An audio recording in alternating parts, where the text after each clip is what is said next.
નમસ્કાર. નિર્માણ ન્યૂઝની વિશેષ રજૂઆત ટુ ધ પોઈન્ટ કાર્યક્રમ સાથે હું છું યજ્ઞ ત્રિવેદી. દર્શક મિત્રો, આજે ટુ ધ પોઈન્ટ કાર્યક્રમમાં મારે ચર્ચા વિચારણા કરવાની છે કે એક બાજુ જે રીતે ડબલ સિઝન જ્યારે ભેગી થતી હોય ત્યારે આ ડબલ સિઝનમાં અત્યારે રોગનો કહેર વધી ગયો છે. એક બાજુ તાવ, ઝાડા, શરદી, ઉધરસ, કોલેરા, ટાઇફોઇડ, ચિકનગુનિયા આ બધાના કેસ જ્યારે વધી ગયા છે ત્યારે હવે ક્યાંક એમ કહેવાય ને કે તકેદારી વધારે પડતી રાખવી પણ બહુ જરૂરી છે. કારણ કે ડબલ સિઝન છે.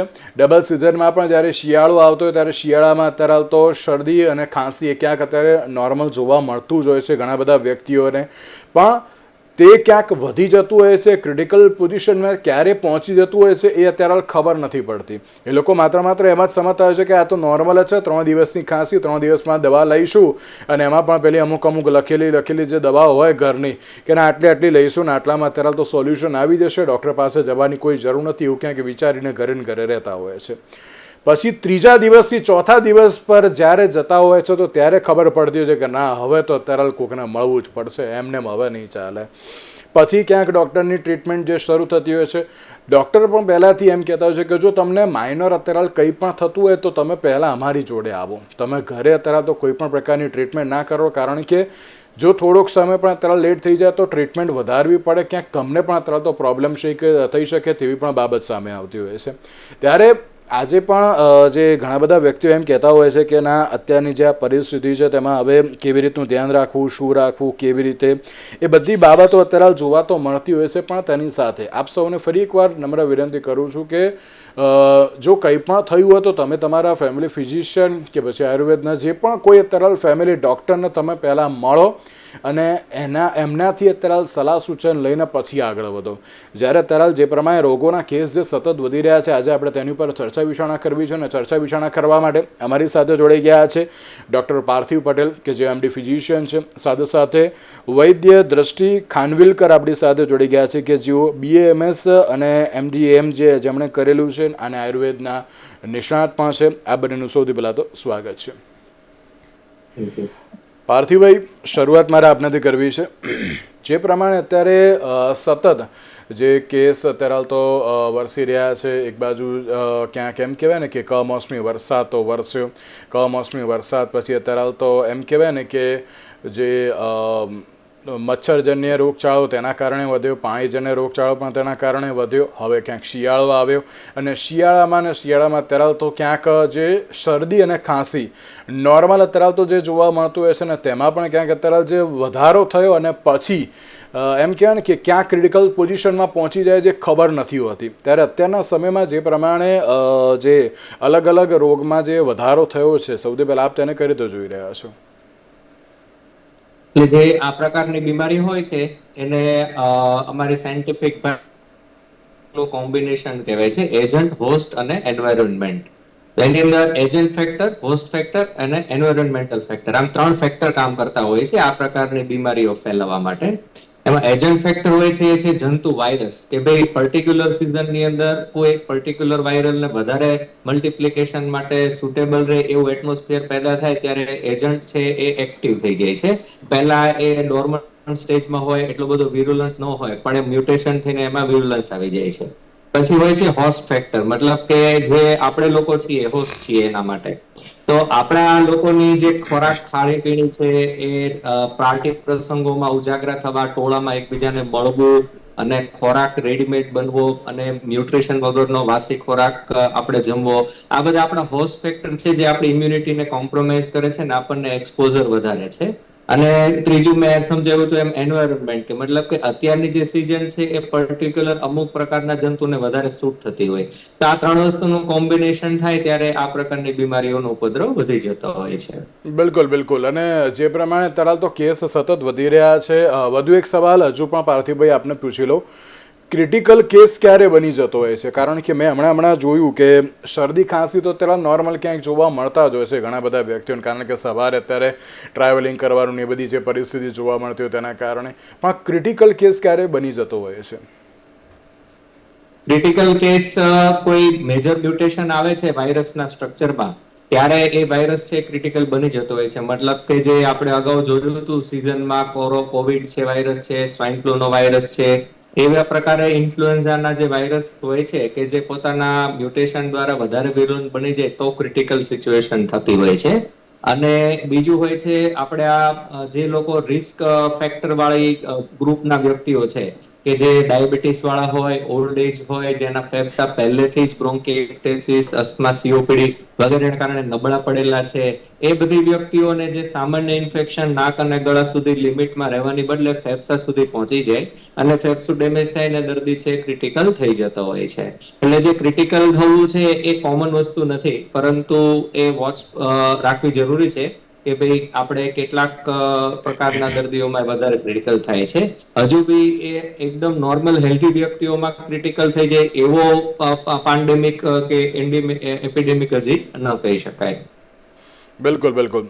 દ્રષ્ટિજી, એક બાજુ જ્યારે આ બેવડી ઋતુ જે અત્યારે જોવા મળી રહી છે, રોગચાળો વધ્યો છે, એમાં પછી તાવ, ઝાડા, ઉલટી, શરદી, ખાંસી, એ બધી જે બાબતોમાં અત્યારે જે સતત વધારો થયો છે, આપણે એ બાબત હું પૂછવા માંગીશ કે અત્યારના સમયમાં શરદી ખાંસી અને એ ન થાય તેના માટે પહેલેથી પ્રિકોશન્સ લેવાય એ બહુ કયા કયા જરૂરી છે? એટલે કે શું એવું તો આહાર વિહાર કરવો કે જેના કારણે જે શરદી અને ખાંસી ન થાય? હાજી, તો આયુર્વેદમાં સૌપ્રથમ તો આપણે વાત કરીશું આરોગ્ય આંબુની.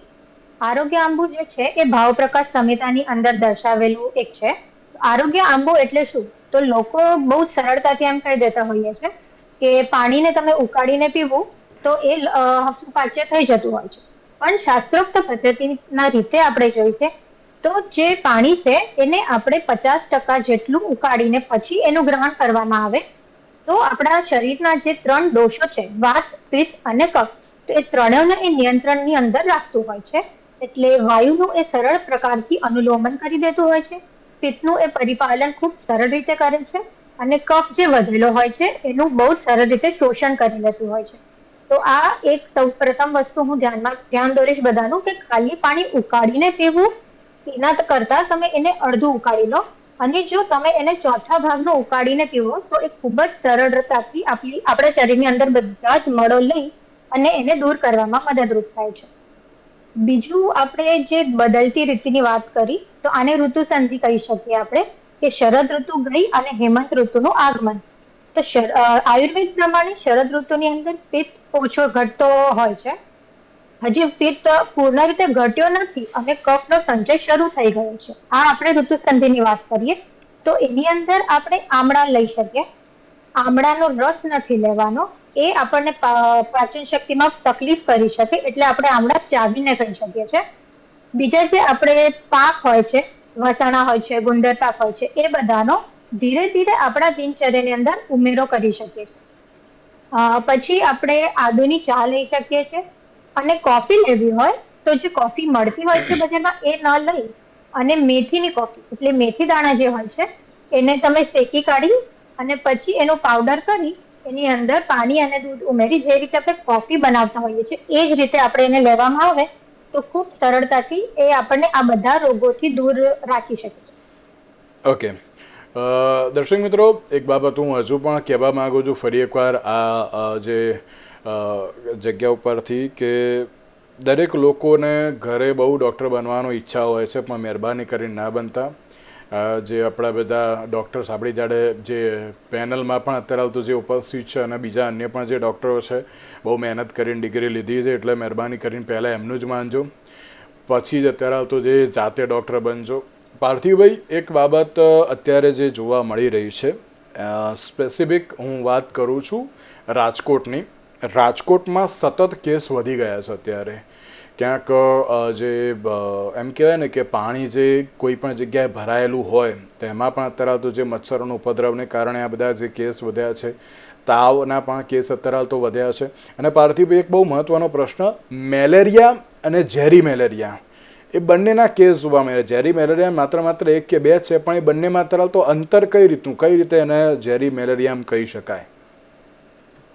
મેલેરિયામાં જે પી વાઇવેક્સ નામનો મેલેરિયા છે એ સાદો મેલેરિયા કહેવાય છે, અને પી ફાલ્સીપેરમ નામનો મેલેરિયા છે એને ઝેરી મેલેરિયા કહેવાય છે.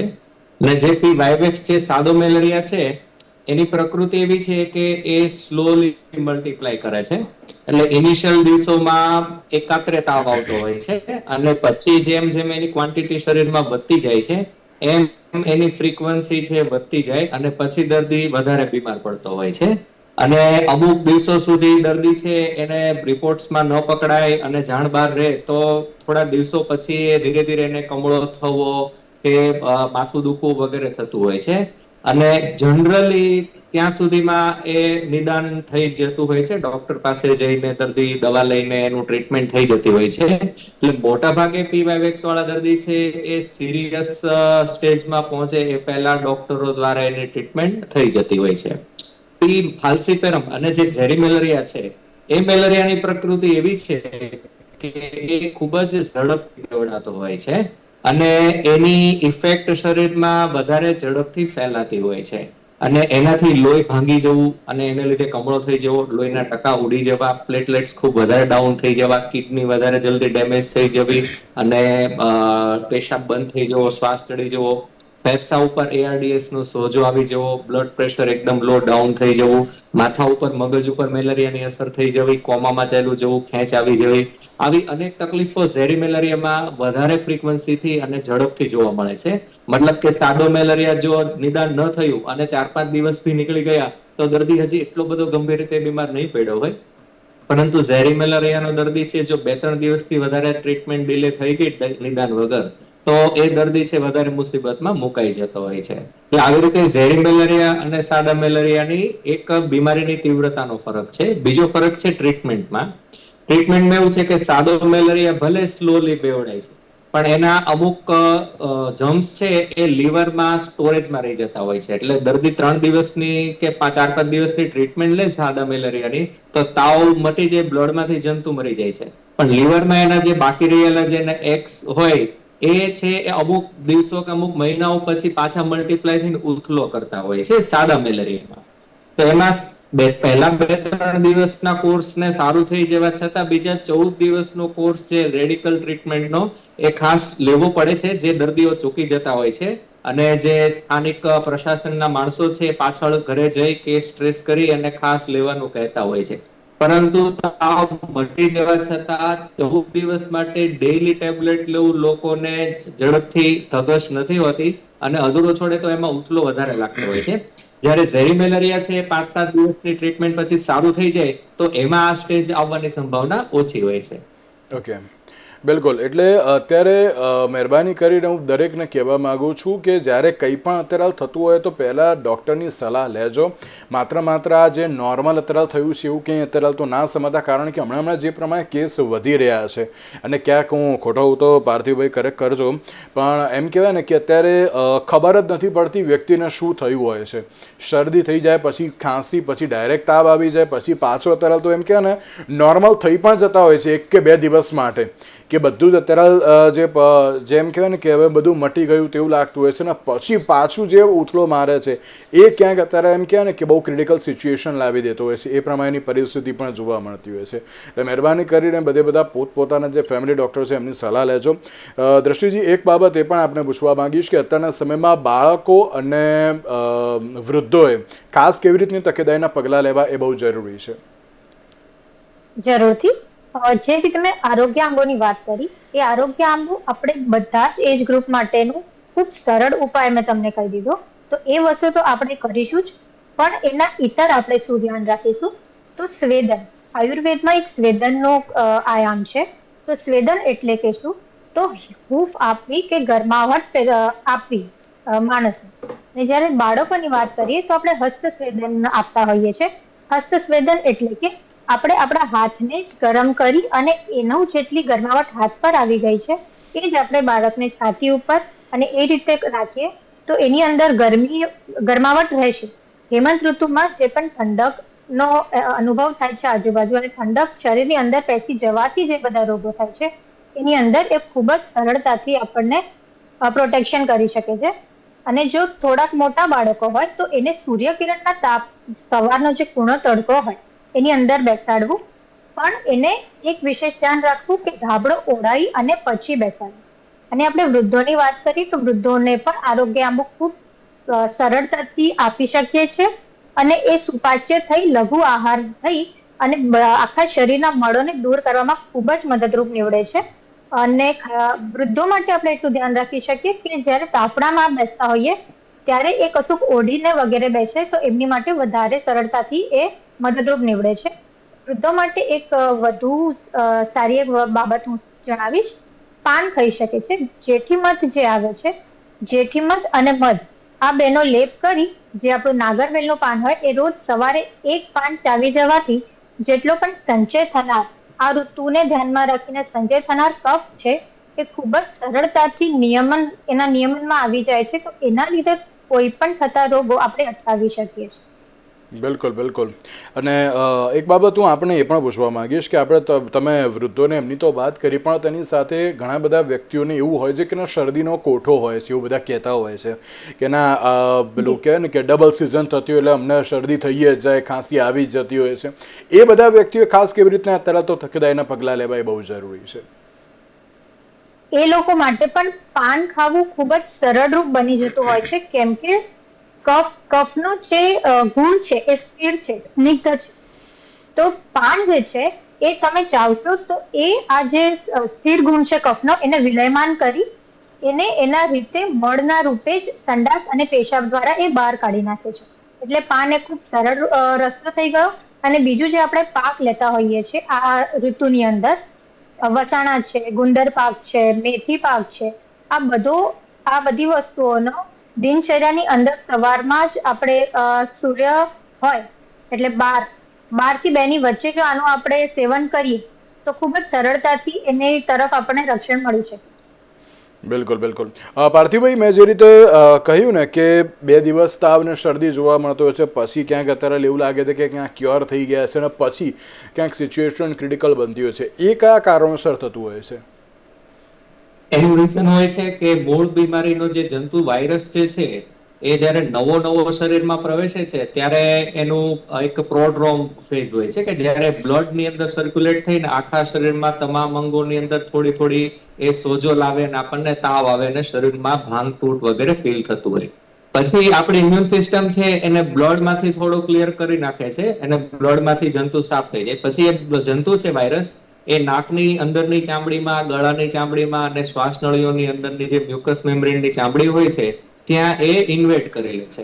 એ દરમિયાન દર્દીને તાવ આવતો ઓછો થઈ જાય છે અને એ દરમિયાન દર્દીએ થોડી ઘણી મેડિસિન્સ લીધી હોય છે. એમાં ખાસ કરીને એક નિમેસુલાઇડ નામની ટેબ્લેટ હોય છે અને એક એસિક્લોફેનેક નામની ટેબ્લેટ હોય છે કે જે અમસ્તી દર્દી છે રૂટીન ઓલામાં જો લઈ લે જાતે તો એનાથી અંદરની બીમારીના લક્ષણો છે માસ્ક થઈ જાય છે. મતલબ કે જંતુ નથી મર્યો, ખાલી એ ટેબ્લેટના કેફના કારણે એને તાવ બંધ થયો છે અને જંતુ પોતાની રીતે બેવડાવવાનું ચાલુ રાખે છે.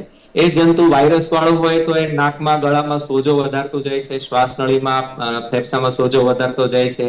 એ જંતુ મેલેરિયા કે ટાઇફોઇડ વગેરેનો હોય તો એ બ્લડમાં અને પેટમાં બધી જગ્યાએ ઇન્ફેક્શન વધારતું જાય છે અને એના લક્ષણો જે તાવ અને દુખાવાના છે એ દવાના કેફમાં બહેરા થઈ જાય છે. મતલબ એ ફીલ નથી થતા. પરંતુ એ અંદરની બીમારીની જ્યારે કોમ્પ્લિકેશન સ્ટાર્ટ થવા લાગે છે ત્યારે દર્દીને બીજા લક્ષણોથી ખબર પડે છે કે એ અંદરથી સાજો નથી થયો, જેમાં ઉલટી થવી, શ્વાસ ચડવો, ઝાડાનું પ્રમાણ વધી જવું, બ્લડ પ્રેશર ડાઉન ચાલ્યું જવું, કિડની લીવર ઉપર ડેમેજ થઈ જવું, આ સ્ટેજ સુધી પહોંચી જાય છે. એટલા માટે આવું બનતું હોય છે કે ભાઈ શરૂઆતના દિવસોમાં જંતુ છે એનો પ્રોડ્રોમ પૂરો થાય તો તાવ પ્રકારના લક્ષણ ઓછા થઈ જાય છે, શરદી, ખાંસી, દુખાવાના ગળાના લક્ષણો છે પરસિસ્ટન્ટ રહે છે અને ક્યારેક દર્દી છે દવા લઈ લે છે એટલે એના લક્ષણો છે એ માસ્ક થઈ જાય છે અને એને કારણે બીમારી અંદરથી નથી મટી પરંતુ દર્દી એવું માને છે કે એને મટી ગઈ છે. અને ત્રીજું રીઝન હોય છે પેશન્ટ છે એ એક્ટિવ બની જાય છે. મતલબ કે અંદરથી પોતે સાજો નથી થયો પણ પોતે માની લે કે સાજો છે અને રેસ્ટ લેવાની બદલે પાછો એક્ટિવ થઈ જાય છે, કામ ધંધે રોજગારમાં જાય છે અને પોતાની એનર્જી છે બીજા કાર્યોમાં વાપરે છે. તો સામે જે જંતુ સામે લડવાની જે ઇમ્યુનિટી સિસ્ટમની જે લડાઈ છે એમાં બચતી નથી અને એ વાયરસ છે પાછો આગળ વધી જાય છે. એટલા માટે અંદરથી સંપૂર્ણ ક્યોર ન થાય ત્યાં સુધી થોડું રેસ્ટ જરૂરી હોય. જે દર્દી સારું થઈ જવાના વેમમાં લેશે નહીં તો પણ બીમારી આગળ વધી જાય છે. પણ ઘણીવાર એમ પાર્થિવભાઈ જોવા મળતો હોય છે કે દરેક લોકો એમ કહેતા છે ને વિલ પાવર સ્ટ્રોંગ હોય તો કોઈ વાંધો નથી આવતો, પણ એમાં પણ ક્યાંક અત્યારે તો આવી રીતની સિચ્યુએશન થઈ જતી હોય છે. પાવર છે એ એક ફેક્ટર છે સારી ઇમ્યુનિટી માટે, મતલબ કે જે વ્યક્તિ મેન્ટલી સ્ટ્રોંગ છે એની ઇમ્યુન સિસ્ટમ છે એનો પોઝિટિવ ઇફેક્ટ પડતી હોય છે. આપણી ઇમ્યુન સિસ્ટમ છે એ ઇનવોલન્ટરી છે, મતલબ કે આપણા પોતાના કંટ્રોલમાં નથી, એ નેચર એને કંટ્રોલ કરે છે. અને એના ઘણા બધા કંટ્રોલના ફેક્ટર હોય, એમાં ઊંઘ, ખોરાક, દિનચર્યા, શારીરિક પરિશ્રમ, કસરતની ટેવ, આ બધા ફેક્ટરની જેમ એક તમારી મેન્ટલ સ્ટ્રેન્થ છે એ પણ મહત્વનું ફેક્ટર હોય છે. તો જે લોકોને વિલ પાવર સારો છે અને સ્ટ્રેસ ફ્રી રહે છે, કોન્ફિડન્ટ પર્સનાલિટી છે, એમની ઇમ્યુનિટી થોડી સારી બિહેવ કરે છે.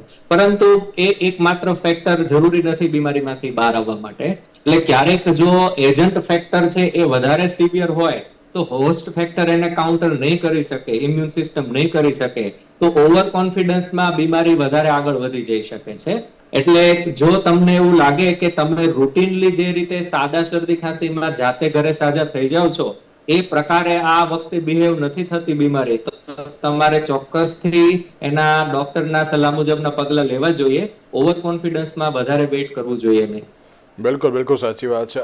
દ્રષ્ટિજી, એક બાબત એ પણ આપણે પૂછવા માંગીશ કે જ્યારે જે રીતે શરદીની ને બધાની તો વાત કરી, પણ તેની સાથે આગામી સમયમાં હજુ પણ ક્યાંક જે શરદી વધવા, એટલે શિયાળામાં જે અત્યારે તો ટેમ્પરેચર હજુ પણ ઘટવાની જે બાબત જોવા મળી રહી છે, આગામી દિવસોમાં હજુ પણ કેવા પ્રકારના જે સાવચેતીના પગલાં લેવા બહુ જરૂરી છે? આગામી દિવસોની અંદર આપણે સૌ પ્રથમ તો આપણા શરીરને બહારની ઠંડકથી દૂર જેટલું રાખી શકીએ એટલું ખૂબ જ સરસ રીતે આપણે કરવું જોઈએ. તો એટલે કે પગમાં મોજા પહેરવા, આપણો જે બેડ છે એ ભીતને એકદમ અડાઈને ન રાખી થોડુંક દૂર રાખવો, કે જેથી કરીને એ બહારના વાતાવરણથી જે ભીતને ઠંડક મળી છે એ આપણા સુધી ન પહોંચે. આનાથી વૃદ્ધો માટે તો ખાસ આ વસ્તુનું ધ્યાન રાખવું જોઈએ, કેમ કે એ દિવસ દરમિયાન પણ આરામ કરતા હોય છે, તો આનાથી એમને શ્વાસની વગેરે તકલીફ થઈ શકે છે. એના માટે આપણે ગરમ કપડા, હૂફ એક બનાવી રાખવી એ ખૂબ જ જરૂર બની રહે છે. આપણે આની અંદર ચ્યવનપ્રાશનો પણ ઉપયોગ કરી શકીએ છીએ. એ ખૂબ જ સરળતાથી આપણી આખી આ ઋતુને રક્ષણ કરશે, આપણું આ ઋતુથી. અને ગરમ વસ્તુઓ ખાવી, ભારે વસ્તુઓ ખાવી પણ એ જ રીતે ખાવી કે આપણે આપણું પાચન શક્તિ, આપણી અગ્નિ જોઈ અને પછી એ રીતે ખાવું. અને આરોગ્ય આંબોનું નિચુકપણે આપણે ઇન્ટેક રાખવો, કે જેથી કરીને આપણે જે પણ અપચય આહાર વિહાર કરી રહ્યા છે અને એનાથી જેટલો પણ મળ નિર્માણ થઈ રહ્યો છે એ બધો જ મળ આ આરોગ્ય આંબો ખૂબ જ સરળતાથી શરીરથી બહાર ખેંચી કાઢે છે. એટલે આપણે એના માટે કોઈ વિશેષ વસ્તુ કરવાની જરૂર પડતી નથી. ત્રીજી વસ્તુ આપણે જોઈએ તો આપણે વ્યાયામ કરવો જોઈએ. વ્યાયામથી શું થશે, તો આપણા શરીરમાંથી 3 રીતે મળ બહાર નીકળી શકે. એમાંથી એક છે પરસેવો. તો આપણે જેટલું પણ વ્યાયામ કરીશું તો એ આપણા શરીરમાંથી પરસેવા રૂપે મળ બધો જ બહાર કાઢી નાખશે. અને જો શરીરની અંદર મળ જ નહીં રહે તો પછી રોગ થવાના ચાન્સીસ ખૂબ જ ઓછા થઈ જતા હોય છે. બિલકુલ. પાર્થિવભાઈ, એક જે બાબત એ પણ જોવા મળતી હોય છે કે જે અત્યારે વાયરલ અને તેની સાથે સાથે બેક્ટેરિયાના પણ જે રોગોમાં તરલ વધારો જોવા મળે, એટલે કે વાયરલ ચેપી રોગો હોય કે પછી અત્યારે બેક્ટેરિયાથી થતા રોગ, એ બધાનો જે વધારો તો થઈ રહ્યો છે, પણ તેની સાથે આગામી સમયમાં શિયાળો પણ વધવાનો છે અને તેમાં પણ હજુ ક્યાંક કેસ વધી શકે છે તેવી પણ બાબત અત્યારે તો સામે આવી છે. તો પહેલેથી પ્રિકોશન્સ આપના મત અનુસાર કેવી રીતના લેવાય બહુ જરૂરી છે? હાઇજીન ખૂબ જરૂરી છે. હાઇજીનમાં એક છે ખોરાકની હાઇજીન, બીજી છે હાથ પગ શારીરિક હાઇજીન, આપણે એન્વાયરમેન્ટની હાઇજીન, ફૂડ હાઇજીન અને સ્લીપ હાઇજીન. આ બધી જ પ્રકારની આપણે ચોખ્ખાઈ જાળવીએ તો આપણે બીમારીઓથી બચી શકીએ. શિયાળાની ઋતુની અંદર પ્રદૂષણ અને પ્રસંગો અને મેળાવડાઓમાં એકબીજા સાથેનું એક્સપોઝર વધતું હોય છે, અને જે કોમર્શિયલી વસ્તુઓ બનાવવા આવતી હોય કેટરિંગમાં, તો ત્યાં એ ચોખ્ખાઈ ના હોય તો તમે જે ખોરાક ખાવ છો એના દ્વારા બેક્ટેરિયા ઘૂસી શકે છે. તમે હાથ પગને ધોઈને ખોરાકને નહીં અડશો તો તમારા ખોરાક દ્વારા, હાથ દ્વારા પેટમાં જંતુઓ જશે, ઇન્ફેક્શન લાગી શકે છે. અને તમારી ઊંઘ છે ઉજાગરા થશે, તમે રાત્રે મોડે સુધી જાગશો પાર્ટી પ્રસંગમાં, તો સ્લીપ હાઇજીન ડિસ્ટર્બ થશે, તમારી ઊંઘ ઓછી થશે, ઇમ્યુનિટી ઘટી જશે. તો આપણે અલગ અલગ મુદ્દાઓ પર બધી જગ્યાએ જ ધ્યાન આપશું ત્યારે આપણે આવનારી સિઝનમાં વધારે બીમારીઓથી બચી શકીશું. બિલકુલ બિલકુલ પાર્થિવભાઈ અને દ્રષ્ટિજી આ બંનેનો આભાર અમારી સાથે આ ચર્ચા વિચારણામાં જોડાવા માટે. તો દર્શક મિત્રો, એક બાજુ જે રીતે બેવડી ઋતુ જોવા મળી રહી છે ને તેમાં પણ મહેરબાની કરીને ખાસ પ્રિકોશન્સ રાખજો, કારણ કે તમારા માટે અત્યારે તો ઘણા જરૂરી છે. તેની સાથે ફરી એકવાર આપ સૌને કહું છું કે ઘરે ડૉક્ટર ના બનતા, કોઈ પણ પરિસ્થિતિ હોય તો ફેમિલી ડૉક્ટરને મળજો અને તેમની ખાસ સલાહ લેજો. આજના વિશેષ કાર્યક્રમમાં મને આપશો રજા. નમસ્કાર.